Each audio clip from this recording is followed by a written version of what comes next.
Et bonjour tout le monde, ravi de vous retrouver pour cette deuxième journée du SEO Square. J'espère que vous êtes en forme, bien hydraté et prêt à plonger à nouveau dans le grand bain du search. Du coup, pour bien démarrer cet après-midi, on attaque fort avec un sujet brûlant, site de marque, comment s'adapter face à l'AE Search. Et pour en parler, j'ai le plaisir d'accueillir Vikem de Razorfish. C'est un expert qui va vous aider à comprendre comment les marques peuvent garder le cap à l'heure où l'IA redéfinit complètement la manière où on cherche, on trouve et on interagit avec le contenu. Juste avant de lui laisser la parole, je fais juste un tout petit récap. On garde le ton bienveillant dans le chat et respectueux. On est là pour apprendre et on n'est pas là pour se bagarrer.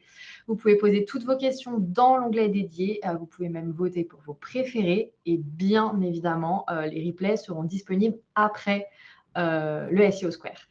Allez, c'est parti. Viken, la scène est à toi et je te retrouve tout à l'heure. Ok, j'y vais. Tac.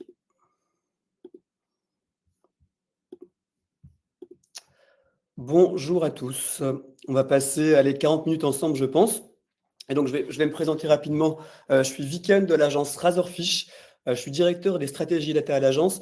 Et Razorfish, juste un petit mot pour que vous sachiez un petit peu qui on est. On est l'agence digitale et social média du groupe Publicis, c'est-à-dire qu'on travaille pour tout un tas de gros clients du CAC 40 et au-delà, sur des sujets qui sont à la fois l'expérience digitale et le social média. Et le sujet pour lequel on m'a invité aujourd'hui, c'est un sujet, je pense que vous avez déjà pas mal évoqué au cours de votre journée d'hier et de votre matinée. C'est un sujet qui nous anime tous et c'est le sujet suivant. C'est ce constat que la porte d'entrée historique du web, donc évidemment ici, je parle de Google, elle est en train de changer. Alors, ce n'est pas juste moi qui le dis, c'est par exemple Sam Altman qui, il y a quelques semaines seulement, disait que s'il reste sur cette trajectoire actuelle, ChatGPT deviendra le plus gros site web du monde. Donc, ce qu'on voit bien, c'est que les habitudes et les comportements sont en train de changer. C'est pas que Sam Altman qui le dit, parce que les consommateurs le disent aussi. C'est une évolution qui suscite leur enthousiasme. Alors, j'ai sélectionné pas beaucoup de chiffres, juste deux, parce que je voulais pas vous assommer de chiffres cet après-midi. Mais avec ce premier constat, moi, qui m'a bien plu, c'est que en 2024, les consommateurs étaient partagés quant au potentiel de l'IA. On avait la moitié qui était enthousiaste et la moitié qui se disait préoccupée. 2025 s'est avéré être un point de bascule parce que pour la première année, l'enthousiasme pour le potentiel de l'IA a dépassé les inquiétudes à son sujet. On est passé de 57% à 43%. Un deuxième chiffre qui va un petit peu dans ce sens de l'enthousiasme et de l'envie de changer cette porte d'entrée historique du web et de naviguer autrement, c'est un chiffre que j'ai trouvé récemment, encore une fois de 2025, sur les habitudes de shopping. Ce qu'on voit, c'est que désormais, il y a plus d'un Français sur trois qui déclarent utiliser les IA pour faciliter leurs achats. C'est un chiffre qui était en nette augmentation par rapport à l'année précédente, et c'est aussi un chiffre qui est nettement supérieur quand on s'adresse aux populations les plus jeunes. Donc, ce qu'on voit là, c'est quelques rares chiffres, c'est que les IA sont des outils qui enthousiasment largement les consommateurs. La question qu'on s'est posée, nous, dans le document que je suis en train de vous partager, c'est la suivante. C'est que c'est une évolution qui enthousiasme les consommateurs, mais c'est aussi une évolution qui crée de nouveaux risques pour des marques mal préparées. Alors, je vais énoncer trois risques sur lesquels on va passer un petit peu de temps ensemble. Le premier risque que j'ai envie d'évoquer, c'est le risque d'intermédiation. Ce que je veux dire par là, c'est que les marques doivent réinventer leur manière de capter l'attention dans un monde qui est de plus en plus intermédiaire. Alors, je suis sûr que ces chiffres et ces graphiques, vous les avez déjà vus, mais par exemple, ce qu'on constate, c'est que dans les moteurs de recherche boostés à l'IA, le trafic renvoyé vers les sites web des marques est en nette diminution. Par exemple, il y a plusieurs chiffres qui circulent, mais j'ai retenu celui-ci, moi. Les sites web, pardon, les moteurs de recherche boostés à l'IA envoient environ 40% de trafic en moins vers les sites. Vous avez forcément vu passer ce graphique ici aussi, j'en suis convaincu. Il y a certains sites qui sont impactés en priorité, notamment les sites utilitaires type Doctissimo, type Marmiton, type Lingui, qui voient leur trafic chuter depuis que les agents d'IA génératifs ont fait leur entrée dans le paysage digital. Donc, premier risque, un risque d'intermédiation. Le deuxième risque dont on va se parler aujourd'hui, c'est un risque de commoditisation. Alors, qu'est-ce que je veux dire avec ce charabia? Ce que je veux dire, c'est que les marques doivent réapprendre à se démarquer face à du contenu commoditisé et difficile à contrôler. Qu'est-ce que je veux dire par là? Ce qu'on le sait tous, c'est que les contenus générés par IA explosent. On sait qu'il y a plus de la moitié du contenu actuellement généré sur le digital qui sont totalement ou au moins partiellement générés par ou avec de l'IA. Et ce qu'on sait aussi, on en a tous fait l'expérience, c'est qu'il est parfois difficile de distinguer le faux du vrai. Environ 30 à 40% des réponses générées par les moteurs IA contiendraient une ou plusieurs erreurs. Et donc, quand on est une marque, c'est difficile de contrôler ce discours, vu que ce n'est pas nous qui en avons les clés comme dans le web traditionnel. Le troisième risque dont on va se parler aujourd'hui, c'est un risque d'agentisation. Ce qu'on va constater, c'est déjà le cas, je ne suis pas en train de faire de la prospective, c'est vrai, c'est du futur proche, voire du présent, c'est que les marques doivent repenser leur funnel e-commerce dans des parcours qui sont de plus en plus investis par les algorithmes. Je suis convaincu que vous avez vu ces news passer. Par exemple, on va parler d'autres nouvelles encore plus récentes, mais on a par exemple Mastercard et Visa qui ont fait des premiers partenariats avec OpenAI notamment et bien d'autres pour s'assurer que des opérations de transaction et de conversion pourront avoir lieu directement dans ces agents IA. Donc finalement, si on s'interroge sur ces enjeux d'intermédiation, de commoditisation du contenu et d'agentisation du e-commerce, à nous, la question qu'on se pose, c'est la suivante. Comment est-ce que les marques doivent réécrire les règles de la relation digitale à l'ère de ce qu'on a appelé le B2IA2C, donc du business, brand, vers l'IA, vers le consommateur. Donc c'est une intermédiation supplémentaire versus le pur B2C. Et donc c'est une ère dans laquelle les marques ne vont plus seulement devoir travailler pour séduire les consommateurs, mais aussi pour séduire les algorithmes, les IA, qui vont les mener à elles. Et donc, pour répondre à cette question, comment réécrire les règles de la relation digitale à l'ère du B2IA2C, ce que je vais vous proposer, c'est de réfléchir à 3 enjeux. Le premier enjeu, c'est comment continuer à se faire voir. Donc là, on va beaucoup parler de SEO et de LLMO. Donc, j'ai décidé de ne pas trop rentrer dans le détail parce que je sais que c'est un sujet qui a été beaucoup discuté au cours de votre journée d'hier et de la matinée de ce matin. Donc, je ne voulais pas faire trop de redites, mais un petit peu quand même. Deuxième sujet, se faire aimer. Comment est-ce qu'on sort de cette commoditisation? Comment est-ce qu'on continue à émerger dans un monde commoditisé? Et le troisième sujet, le plus passionnant à mes yeux, se faire acheter. Comment est-ce qu'on s'adapte à ces nouvelles règles du digital, à ces nouvelles règles de l'ère du B2IA2C? Allez, je vous suggère qu'on commence, après cette longue introduction, sur se faire voir. Donc, les règles pour toucher les consommateurs sont à réactualiser. Et ça, on va voir que c'est une tâche complexe, tant les exigences des plateformes sont opaques et propres à chacune. Donc, avant de raconter un petit peu les quelques techniques pour émerger sur les nouveaux moteurs de recherche boostés à l'IA, le premier constat que je voulais partager avec vous, c'est qu'il y a quelques nuances qu'il va s'agir de connaître entre les différents moteurs les plus connus. Par exemple, on a des agents qui vont se concentrer notamment sur peu de sources et des sources d'autorité, comme ChatGPT, alors que d'autres vont aller sourcer leurs informations et leurs citations dans des sources beaucoup plus diversifiées, et notamment des sites communautaires ou des blogs. Donc, on voit bien déjà qu'il va s'agir d'être capable de marcher sur plusieurs jambes pour émerger sur ces outils. Cela étant dit, il y a quand même 3 grandes façons de s'assurer qu'on va rester visible sur la plupart de ces outils. C'est comme ça qu'on a choisi de les résumer à l'agence. On va se parler de popularité. Comment est-ce qu'il va s'agir de multiplier le nombre d'acteurs qui parlent de nous et qui font référence à nos produits et nos contenus. Après, on va se parler de stratégie de contenu. Comment il va s'agir de changer un petit peu la façon de produire son contenu et de d'écrire son contenu pour être toujours plus adapté aux nouvelles façons de chercher. Et après, le sujet peut-être le plus technique et le plus SEO, la structure. Comment est-ce qu'il va s'agir de structurer son contenu de manière à ce que ce soit le plus facilement lisible par les moteurs de recherche d'intelligence artificielle. Allez, je commence avec la popularité. Je vais aller assez vite, comme je vous l'ai assuré. Le premier enjeu va être de toujours continuer, un petit peu comme en SEO, à amplifier CRP. Pourquoi? Parce que développer CRP, on l'a constaté avec nos clients, on le constate dans toute la littérature existante, c'est que les RP ont un impact important sur la visibilité organique dans les moteurs IA. Plus il y a de gens qui parlent de nous, plus on va être ressourcé, remonté par les différents agents IA que j'ai évoqués tout à l'heure. Le deuxième point, au-delà des RP, c'est la communauté.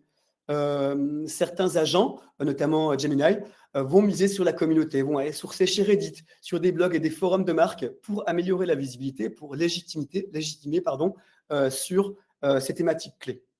L'influence va rester un ingrédient clé. Comment est-ce qu'il va s'agir de collaborer avec des influenceurs pour toujours élargir son audience et gagner en crédibilité?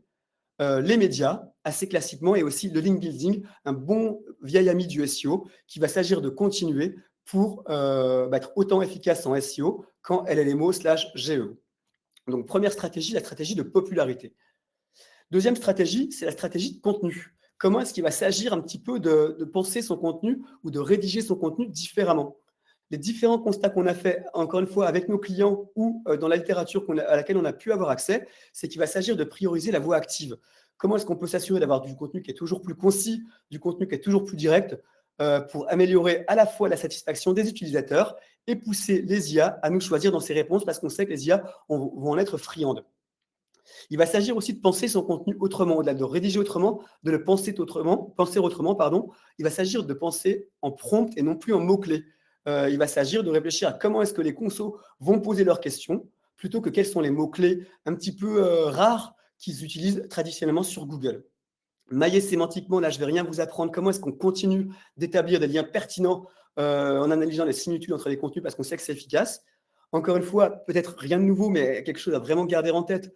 Actualiser ces pages, changer, mise à jour en avril 2025, évoquer toutes les actualités, toutes les updates qui sont faites. On sait que les IA en sont friands, donc c'est quelque chose qu'on encourage nos clients à faire le plus possible. Et peut-être le sujet le plus stratégique, moi, c'est celui du coup qui m'intéresse le plus, c'est comment il va s'agir de penser sa stratégie de contenu différemment, parce qu'il va s'agir de viser les intentions précoces.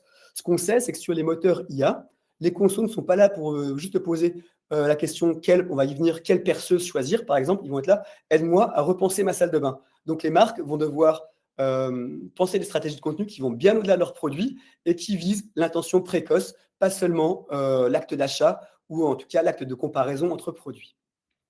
Dernier enjeu en termes de visibilité, en termes de se faire voir, comme je le disais, un enjeu de structure. Donc là, je ne vais pas être le plus expert, donc je vais aller assez vite. Il va s'agir de toujours comment SEO continue de structurer ses données. Donc des données structurées et exhaustives, adaptées aux formats qui sont compris par les modèles. On pense notamment au FAQ. Formater ses contenus, on le sait, il y a des formats qui sont privilégiés par les moteurs IA, les tableaux, les chiffres, les listes, les infographies, les vidéos, les avis, les guidelines. Donc ça, c'est des formats qu'on encourage nos clients à continuer d'utiliser.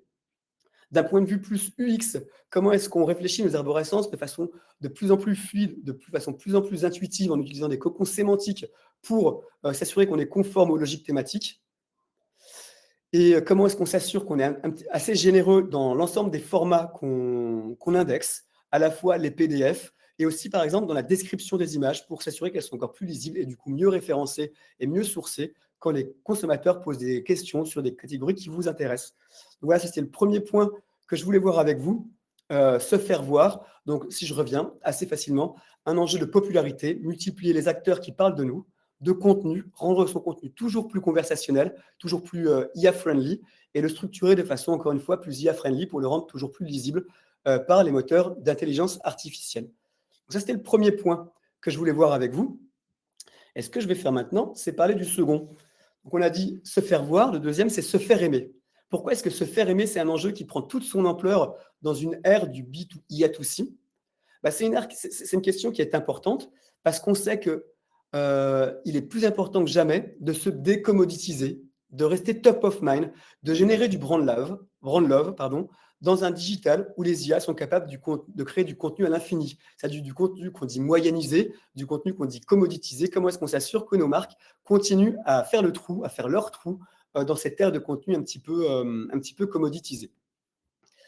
Alors, pour répondre à cette question, encore une fois, c'est beaucoup 3-3-3 hein, quand on travaille en agence. Là, j'ai encore 3 éléments de réponse. Je vais commencer tout de suite avec le premier pour vous parler de contenu signature.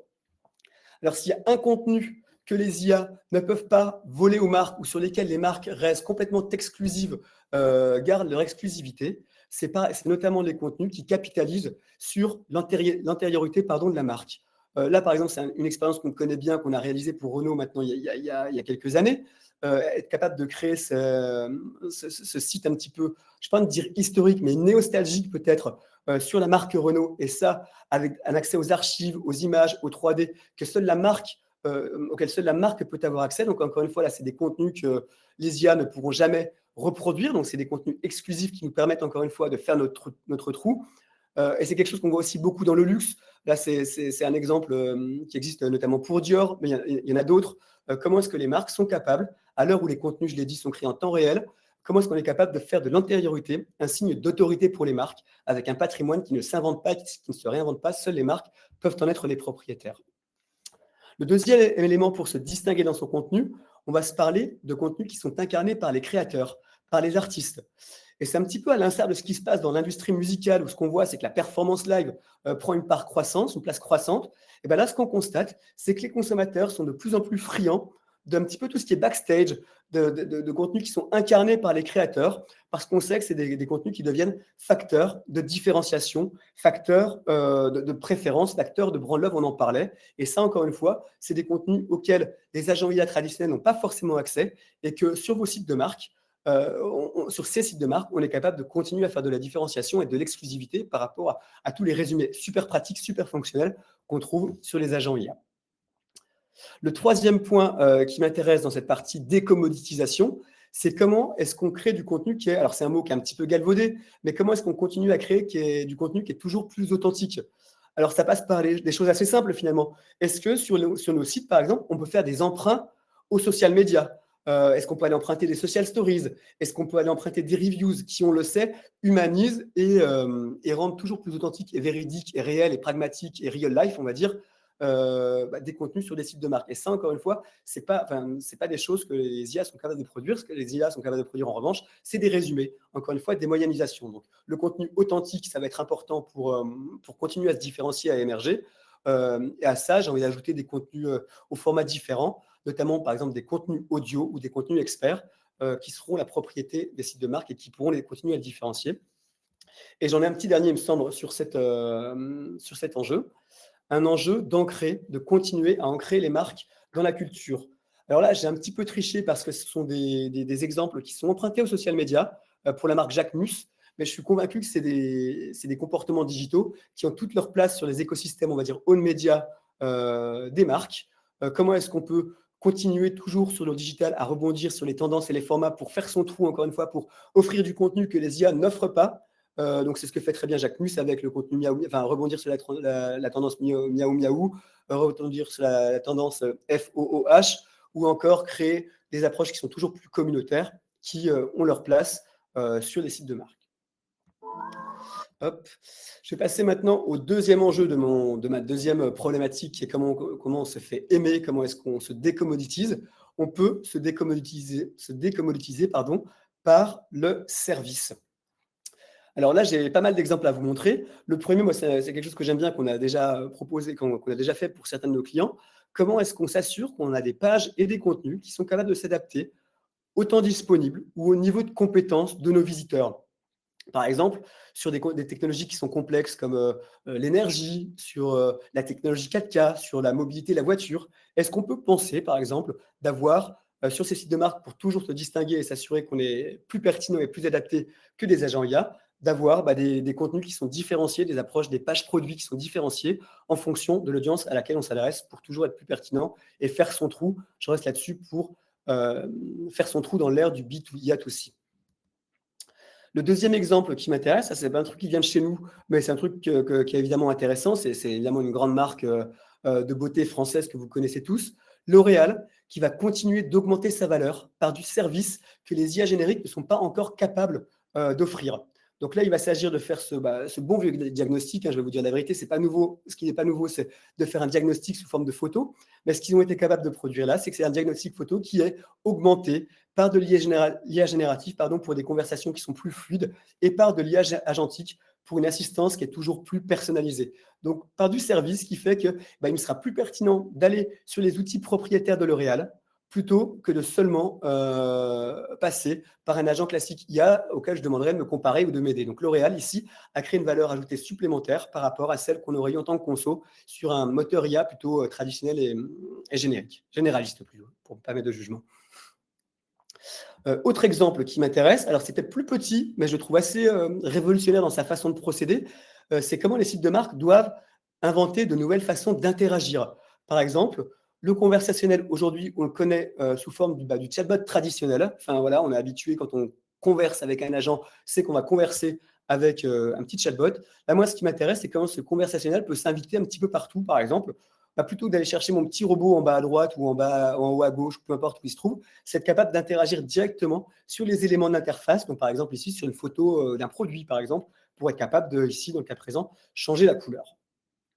Autre façon d'interagir, ça c'est un exemple qu'on connaît bien à l'agence parce qu'on en est un petit peu les responsables, c'est Le vocal, on s'en est tous un petit peu moqué au cours des dernières années parce que le vocal a jamais été performant avant cette nouvelle ère offerte, permise par l'IA, une redécouverte du vocal enfin efficace. Et ici, ce qu'on a proposé, c'est une expérience qui ne peut pas exister encore sur les moteurs de recherche IA classiques. C'est une découverte de la Micra avec sa propre personnalité sous forme de vocal, et donc une nouvelle façon plus originale et plus engageante de découvrir un produit.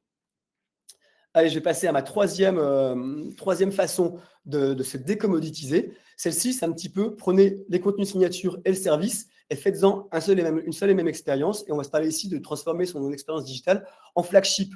Alors, c'est peut-être un petit peu plus engageant, un petit peu plus même prospective, mais comment est-ce qu'il va s'agir de créer des sites Internet qui changent un petit peu leur forme et qui ont, à l'instar des flagships, on va dire physiques, un rôle un petit peu différent, un rôle plus événementiel, plus expérientiel. Une navigation qui est scénographiée, qui est immersive, un agrégateur de formats multimédia pour gagner la guerre de l'émotion, mélanger les formats audio, vidéo, gaming, images, etc. Des contenus, j'en ai parlé, subjectifs, des contenus à la première personne qui tranchent avec un petit peu les contenus très nets, très lisses des IA. Comment est-ce qu'on a des traces de doigts, comment est-ce qu'on a des effets Polaroid qui montrent encore une fois l'authenticité des contenus. Comment est-ce que, là je me répète un petit peu, mais comment est-ce qu'on invite d'autres partenaires, par exemple, pour créer des flagships encore plus étonnants, encore une fois, que les IA ne sont pas capables de reproduire, des collaborations ou des espaces protégés sans IA, c'est mon point d'après.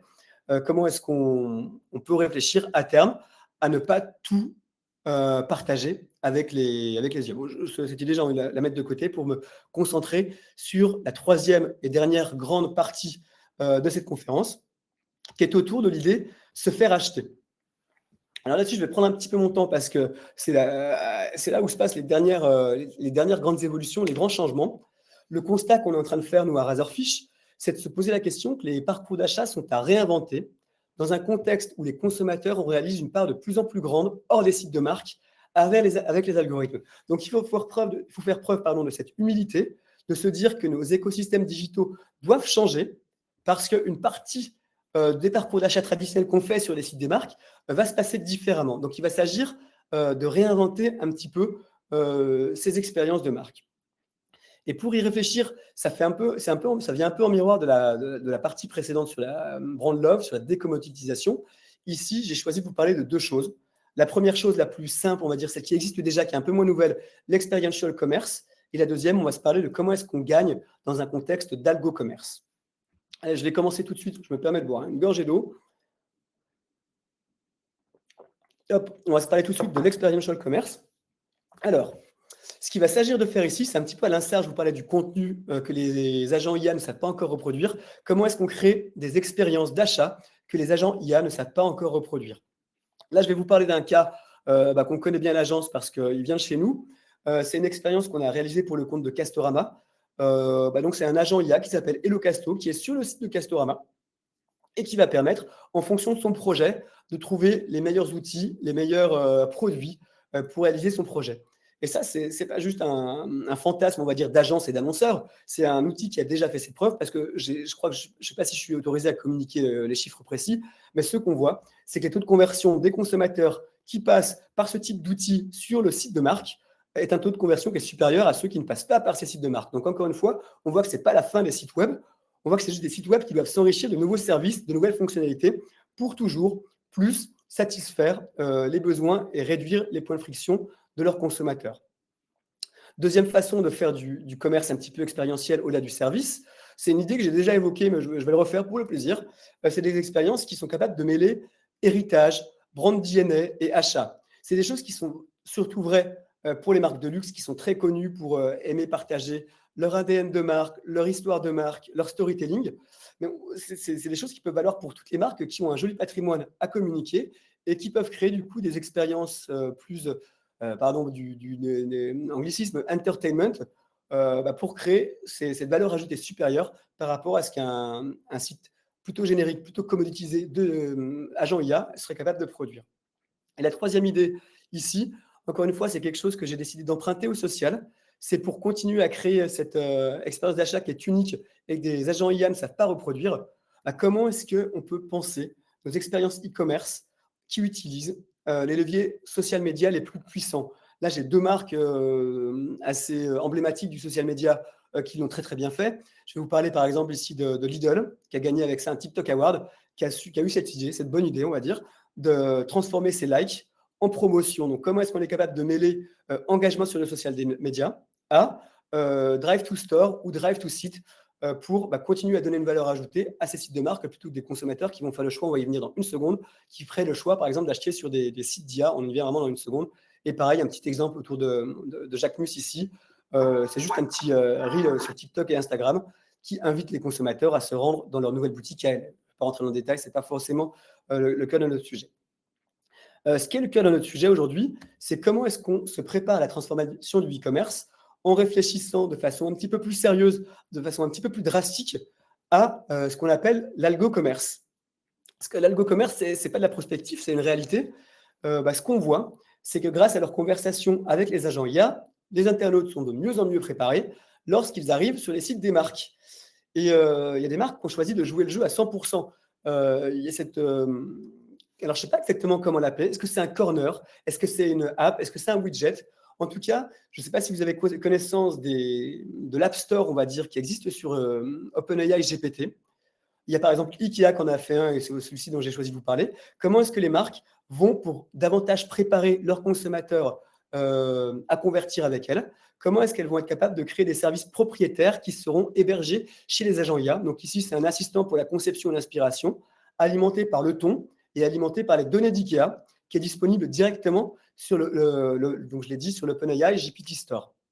Donc ici, on pourrait se dire, rien de nouveau sous le soleil, ça fait maintenant quelques années que des marques comme Ikea font des simulations d'intérieur, etc. Là où ça devient quand même beaucoup plus intéressant, c'est que cette simulation d'intérieur, elle est enrichie de toutes les facilités, de toutes les fonctionnalités du conversationnel, du dialogue, l'intuitivité, du langage naturel, qui, on le sait, je vous l'ai dit moi avec Castorama et notre outil HelloCasto, on le sait, booste la conversion parce que c'est beaucoup plus facile. Et une fois qu'on a le consommateur dans nos filets dans ce type d'outil, on sait que la conversion est beaucoup plus simple. Ce type d'outil est vraiment intéressant parce que ça force les équipes digitales des marques à se poser des nouvelles questions sur la hiérarchie un petit peu, le rôle et l'importance des différentes pages sur les sites web. Est-ce qu'elle doit changer?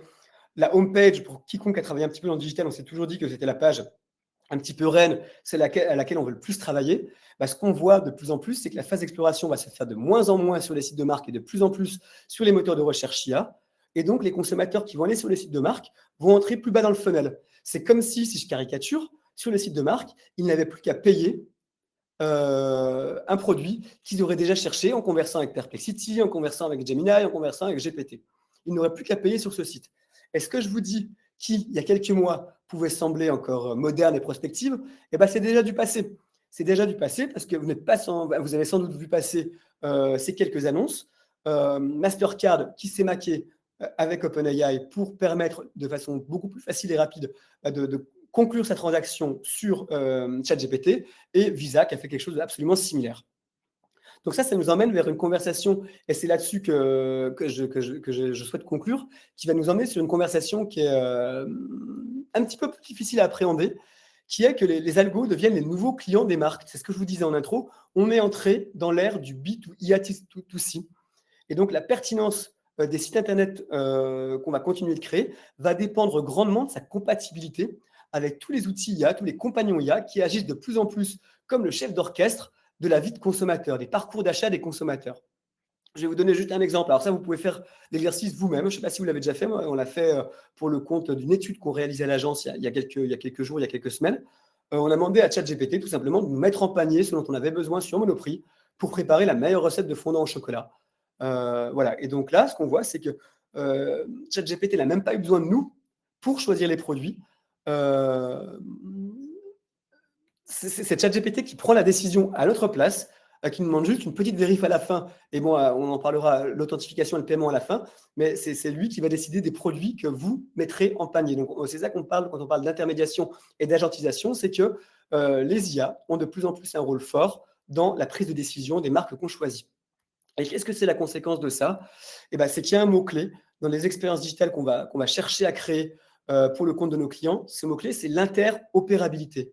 Les sites vont devoir maximiser la compatibilité avec les assistants d'achat qui prennent, alors ça reste encore minoritaire, mais on voit que ça prend une place croissante.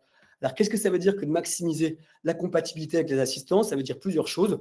Est-ce qu'il va s'agir de créer des contenus un petit peu encyclopédiques, pour que les sites deviennent des banques de données pour les assistants, enfin s'assurer qu'on a toutes les infos qui sont nécessaires pour remonter, on en parlait en début de conférence, pour remonter dans les conversations LLMO, GEO, s'assurer que toutes les questions, tous les prompts que vont écrire les internautes, on a la réponse sur le site de marque pour s'assurer qu'on émerge davantage. Mais ça veut aussi dire, au-delà du contenu, ça veut aussi dire l'interopérabilité des services. Comment est-ce qu'on va être capable de rendre disponibles ces services de réservation, de disponibilité produit, de bookabilité de l'offre, qui devient absolument stratégique pour réussir. Et je vous le disais, tout ça, ce n'est pas la prospective. Ça, c'est une annonce qui nous vient, qui nous est arrivée, qui vous est arrivée également, hein, il y a quelques jours seulement. Je crois que c'était le 29 septembre, donc vraiment tout récent. Shopify et OpenAI qui font un partenariat qui permet désormais, de façon beaucoup plus simple que ce que je vous ai montré ici, de façon un petit peu artisanale avec Monoprix, Shopify et OpenAI qui rendent maintenant le e-commerce complètement plateformisé, complètement intermédié. Si je dois faire une petite référence, moi, ça me fait penser à ce qui s'était passé avec l'arrivée des marketplaces et Amazon, un nouvel intermédiaire qui s'interpose entre les consommateurs et les marques. Et donc voilà, c'est là-dessus que je vais vous laisser la parole. En conclusion, il y a un mot que je voudrais que vous reteniez, c'est le suivant, c'est que les marques gagnantes ce seront celles qui sauront à la fois parler le langage des algorithmes sans jamais perdre leur propre voix. Qu'est-ce que je veux dire? C'est un petit peu le résumé de ce que je vous ai dit. Il va s'agir de s'intégrer toujours plus intelligemment aux outils qui sont plébiscités par les consos pour rester visibles et pour rester pratiques. Il est hors de question qu'une marque, en tout cas les marques, pas les marques surpuissantes, mais les marques, on va dire, plutôt classiques, elles vont avoir besoin de s'intégrer dans ces nouveaux parcours clients, dans ces nouveaux parcours d'achat, que ce soit en termes de notoriété, de considération et conversion. Mais ce qu'on encourage nos clients à continuer de faire, c'est pour éviter cette commoditisation qui peut avoir lieu sur les marketplaces hier et sur les agents IA aujourd'hui. Pour sortir de cette commoditisation, il va s'agir de continuer à cultiver son identité, s'acculturer son ADN pour continuer à générer de la préférence et du top of mind. Voilà, c'était là-dessus que je voulais conclure et c'était là-dessus que je souhaitais laisser la place aux questions. Alors, je vais sortir du mode plein écran pour pouvoir voir vos questions. Tac, j'arrive dans une seconde. Alors. Tac, les questions.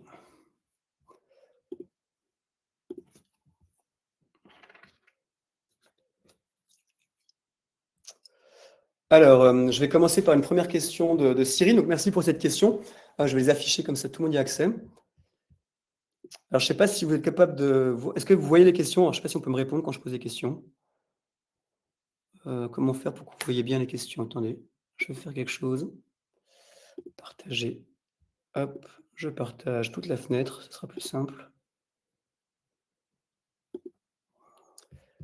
Voilà.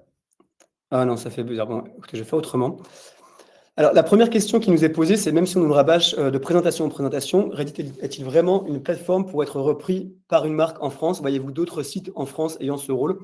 Donc, oui, enfin, on en voit d'autres. Et ce qu'on va même encourager nos clients à faire, c'est potentiellement créer leur propre forum, leur propre blog, pour être sûr que tous les prompts qui sont posés par les consommateurs, que toutes les questions qui sont énoncées par les consommateurs trouvent une réponse sur votre propre écosystème pour que vous soyez repris, pour que vous soyez sourcé et cité par les moteurs d'agents IA. Alors, c'est un exercice que je ne connaissais pas. Là, j'ai personne qui me répond, donc je ne sais pas si je suis clair ou pas. Mais ce que je vais faire, c'est que je vais passer à la deuxième question. Je vais trier par vote. Vos exemples, deuxième question.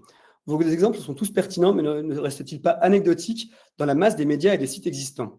Dans l'univers du luxe et de l'automobile, on a des moyens de le faire, mais pour une marque plus modeste, comment peut-elle procéder? Pour une marque plus modeste, c'est vraiment, encore une fois, être capable de marcher sur ses deux jambes. Comme je disais, c'est à la fois, d'un côté, jouer le jeu des IA, donc c'est-à-dire commencer à faire son trou dans ce qui s'appelle l'algo-commerce, donc vraiment réfléchir à comment est-ce que je rends mon offre le plus facilement accessible possible pour ChatGPT, Perplexity et consorts. Donc vraiment jouer le jeu de l'algorithmisation du e-commerce, mais sans jamais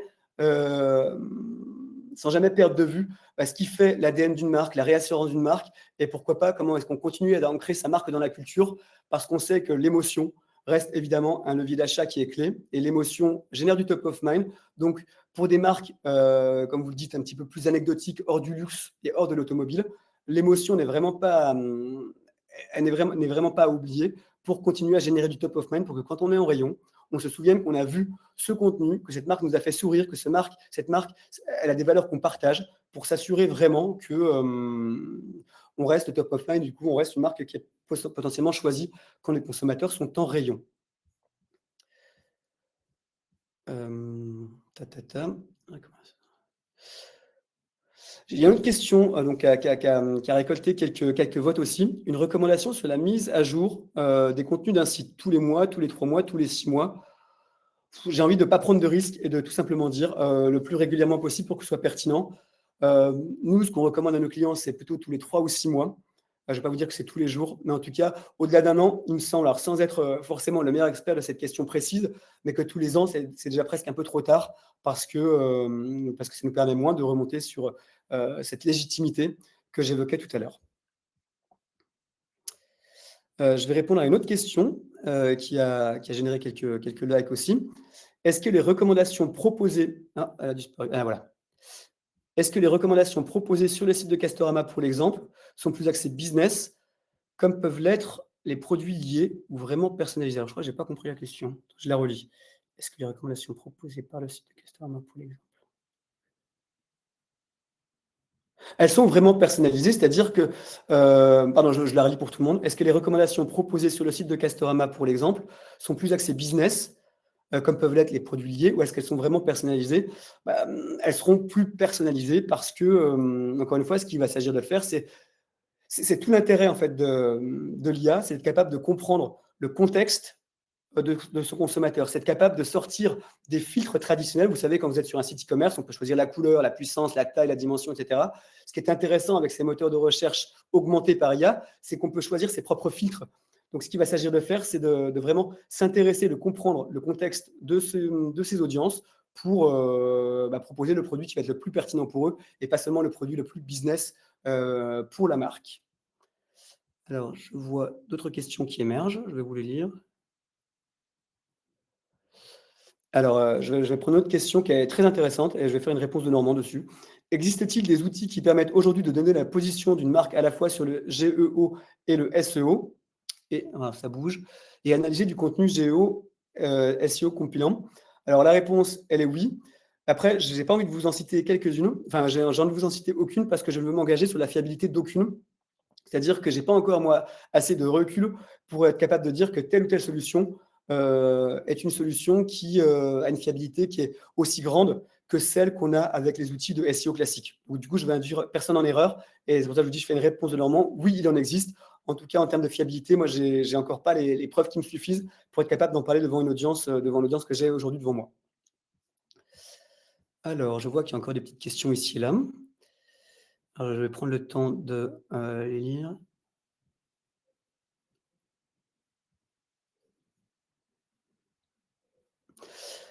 Alors, une question. Des conseils pour faire du SEO marque dans le contexte du GEO à la différence du SEO? C'est un point que j'ai abordé. Donc, il y a évidemment tous les bons réflexes du SEO sont à continuer. Évidemment, quand on parle de link building, quand on parle de popularité, quand on parle de maillage, etc., ça, c'est évidemment des choses qui étaient vraies en SEO et qui restent vraies en GEO/LLMO. Les conseils, je crois que je n'ai pas compris la question. Les conseils pour faire du SEO marque. Je m'excuse du coup, Corinne, je n'ai pas exactement compris la question. Donc, je vais me permettre de passer à une autre. N'hésitez pas à la reproposer, à la reposer si vous en avez envie. Je vois une question très intéressante d'Agnès Simonet. Quel est le modèle économique de cette intermédiation par l'IA entre consommateurs et marques pour le e-commerce? Ça, c'est un modèle, c'est là où il faut faire preuve de beaucoup d'humilité quand on se déclare expert du digital. Donc vraiment, moi, je me sens obligé de faire preuve d'humilité face à ces transformations. Le modèle économique, il est encore en construction. C'est-à-dire que je n'ai pas encore vu la littérature qui me rassure sur me dire que SIA à l'aune de Perplexity et de GPT, on a déjà les règles. Je n'ai pas encore la littérature qui me permet de répondre à votre question sur le modèle économique Perplexity ou OpenAI avec Shopify. Donc là, encore une fois, je vais vous faire une réponse de Normand. Je ne sais pas. Je suis incapable de vous parler avec précision, avec certitude et fiabilité, parce qu'encore une fois, je ne voudrais pas dire de bêtises sur le modèle économique qui va faire son trou. Et je crois que j'ai fait le tour des questions, si je ne dis pas de bêtises.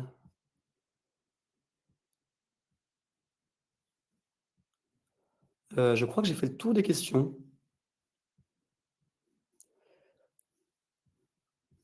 Donc, Viclem. Ouais, il me semble aussi. Je crois que tu as fait le tour des questions, mais je ne suis pas sûre. Je te laisse vérifier s'il en reste une ou pas, ouais, au cas où, parce que tu as encore un tout petit peu de temps. vas-y. Ah, attendez, alors, est-ce que je vois une nouvelle question qui a fait son...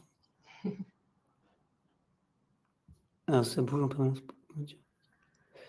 Quel modèle économique de cette famille? C'est bon, ça, je dis que je les ignorais. Même si vous ne pouvez pas...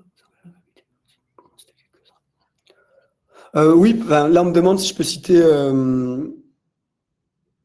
quelques outils qui permettent en tout cas de mesurer, alors pas forcément de les combiner, mais qui permettent de mesurer sa performance LLMO. On a par exemple rencontré une boîte très sympa qui s'appelle Query, qui est capable de mesurer la performance des marques en termes de LLMO, quoi. À quel point on est performant, à quel point on est sourcé et cité dans les prompts, dans les réponses aux prompts pardon, des utilisateurs. Donc Query par exemple est un exemple. Et je crois que là, j'ai fait le tour des questions, là, j'en vois pas de nouvelles. Donc de mon côté, je crois que c'est OK. On est tout good? Ouais. Eh ben, super. Bah, écoute, merci beaucoup en tout cas Merci à pour, tous pour votre pour attention. cette super conférence. Franchement, elle était top. Je ne sais pas ce que vous en avez pensé, vous, dans le chat, mais en tout cas, c'était hyper clair et hyper inspirant. Merci aussi à tous pour vos questions, vos réactions. Super engagement, encore une fois, vous êtes top. Si vous avez encore des questions, je pense que ça ne te posera pas de problème, Viken, si te Ah, bien sûr, contacte sur LinkedIn. bien sûr, n'hésitez pas. Et ben voilà, parfait. Vous savez ce qu'il vous reste à faire. Si vous avez des questions, vous vous connectez sur LinkedIn et puis vous pourrez les poser directement. Encore une fois, merci beaucoup. Merci à tous. Place maintenant à 10 petites minutes de pause. Allez, un tout petit peu plus. Du coup, ce sera le moment parfait pour vous dégourdir les jambes, surtout si vous êtes là depuis ce matin. Ou si vous avez envie de faire un petit peu de yoga improvisé. Allez, hop, hop, hop, on fait le chien tête en bas, c'est parti. On a un tout petit peu de temps. Et les moins téméraires, juste le temps de remplir sa gourde. Mais bon, c'est un tout petit peu moins fun. Et on se retrouve juste après avec une super conférence de Content Square qui sera animée par Marie et qui nous parlera d'un sujet qui promet parce que ça sera comment l'IA booste l'UX, le SEO et les conversions. Vous restez connectés et on revient très vite. À plus tard.